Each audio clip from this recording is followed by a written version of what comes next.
Halo sobat semua, bertemu lagi bersama saya yang selalu memandu cerita dari Mahabharata. Di episode sebelumnya, Jarasandha akan menerima saran Sangkuni untuk melakukan Raja Suyayajna. Namun ia perlu menjadikan Karna sebagai bagian darinya.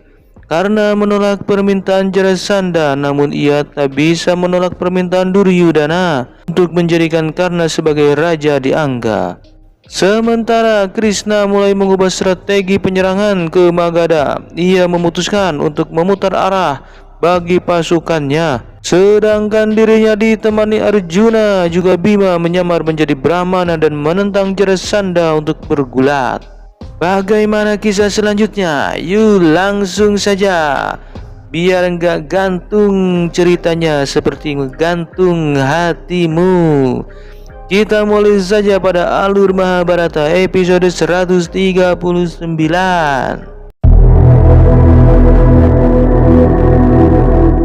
Jarasandha mulai membuka pakaian dan berjalan untuk bergulat dengan Bima. Jarasandha berkata pada Krishna agar Krishna jangan pergi kemana-mana karena persembahan terakhirnya yang ke-101 adalah Basudewa Krishna. Dengan santai Krishna berkata jika ia tak akan pergi kemana-mana. Raja, apa kau cuma bergulat dengan mulutmu itu? Bima yang sudah tak sabar mulai mengompori Jarasandha untuk segera bergulat. Dari sini Jarasandha mulai maju ke tempat adu gulat. Melihat Jarasandha akan bergulat, Sangkuni merasa jengkel. Sedangkan Jarasandha beserta Bima mulai mengeluarkan pangabisana masing-masing dan mulai ngadu kawedukan dengan saling menyerang.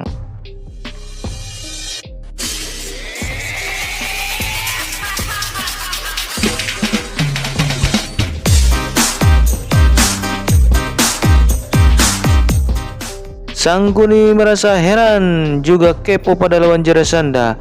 Lalu Duryudana berkata jika ia merasa kenal bahkan pada dua Brahmana yang mendampinginya.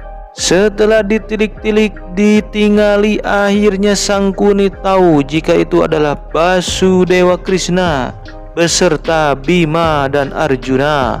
Basudewa Krishna keponakanku. Sangkuni mengajak Duryudana untuk menghampiri Jarasandha dan segera menghentikan adu gulat ini. Dengan langkah gontai tak terarah, Sangkuni pun bergegas menuju kerumunan.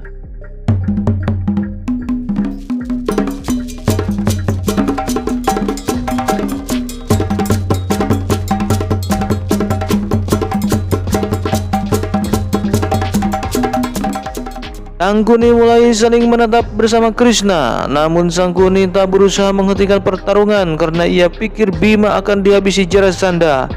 Namun Jarasandha terlihat keteteran akibat dicekik oleh Bima.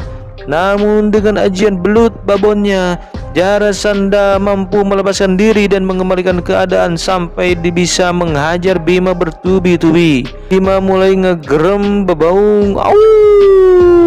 Namun ia pun harus tersungkur akibat tidak bisa menangkap Jarasandha. Saking polontongnya Jarasandha ngeledek Bima dengan berkata, hanya inilah kemampuan putra Pandu. Mendengar hinaan itu, Bima mulai bangkit ereksi, emosi. Lalu menangkap Jarasandha, mengangkat tubuhnya kemudian membantingnya ke tanah. Bima mengangkat kaki Jarasandha kemudian membelah tubuh Jarasandha menjadi dua bagian. Dan hal ini cukup membuat Sangkuni ngadeg-deg norok-tok menyaksikan tubuh jagoannya terbelah.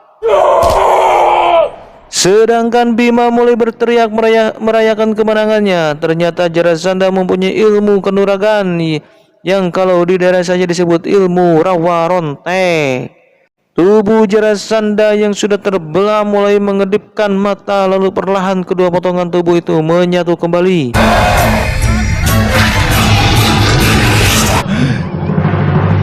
Bima mulai olohok ngacai, namun sebelum berpikir panjang ia pun sudah tercebur ke dalam empang didorong Jarasandha yang hidup kembali. Dan pertarungan pun terjadi lagi di dalam air. Kedua belah pihak mulai patenggel-tenggel, silih lelapkan pajenggut-jenggut dan sebagainya. Namun pada akhirnya tetap saja lalakon anu menang. karena untuk kedua kalinya Bima membelah tubuh Jarasandha menjadi dua bagian.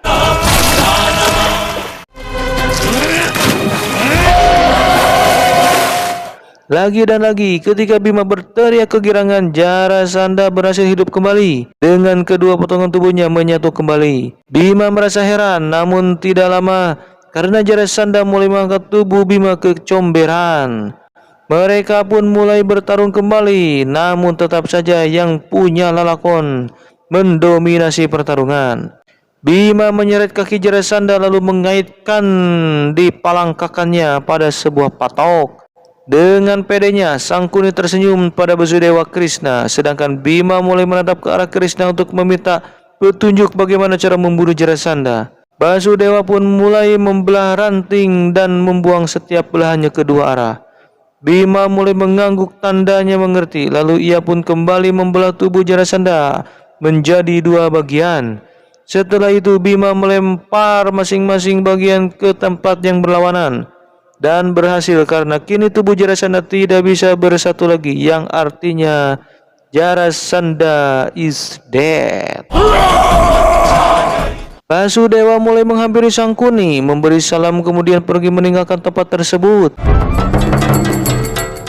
Singkat cerita, Basudewa beserta Bima juga Arjuna telah kembali ke Indraprastha dengan sambutan sangat meriah. Bima mulai menceritakan pengalamannya pada Yudhistira ketika menghajar Jarasandha habis-habisan sampai akhirnya Jarasandha menghembuskan napas terakhirnya.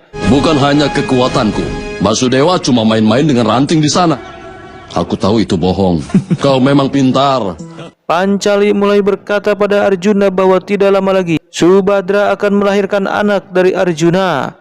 Basudewa berkata pada Subhadra bahwa anak itu akan menjadi ksatria tangguh sama seperti ayahnya, dan ketenaran itu akan abadi untuk selamanya. Yang berikutnya adalah Raja Suyayacna. Dan kini waktunya melakukan Raja Suyayacna, di mana Yudhistira akan pergi ke Hastinapura untuk mendapatkan izin dari pamannya. Basudewa melarang Yudhistira karena kemandirian itu tidak membutuhkan sebuah izin. Selama ini seluruh daerah Arya sudah ternodai oleh ketidakbenaran dan hanya Yudhistiralah yang akan bisa membenahi semua ini. Basudewa berkata agar mereka segera melakukan Raja Suyayacna, kemudian mengajak seluruh raja untuk kembali ke jalan kebenaran. Barang siapa yang menolak maka kerajaan itu haruslah dihancurkan. Haruslah dihancurkan. Beralih pada Karna yang kembali pada istrinya, Rusali merasa kaget karena suaminya kembali dengan berpakaian sebagai seorang raja. Jika Rusali di era milenial mungkin akan bangga melihat suaminya menjadi pemimpin sebuah negara. Namun tidak bagi Rusali karena ia malah kecewa ketika Karna kembali menjadi raja. Karna berusaha menjelaskan pada Rusali bahwa ini adalah sebuah pengorbanan dirinya. Karena jika tidak menjadi raja maka Karna harus bersekutu dengan Jarasandha dan itu tidaklah mungkin. Sebenarnya Karna merasa terbebani dengan memakai mahkota raja. Namun ia bisa memastikan jika dirinya tak akan melakukan perbuatan yang salah. Rusali bertanya, apakah itu suatu keteguhan hati dari Karna? Jika benar maka tak mungkin Karna mau memakai mahkota itu lagi. Namun sayangnya cerita kali ini harus bersambung dulu ya guys. Dan bagaimana kelanjutannya? Nantikan kisah lebih seru di alur Mahabharata episode 140. Bye bye. Kenapa kau pakai lagi mahkota itu?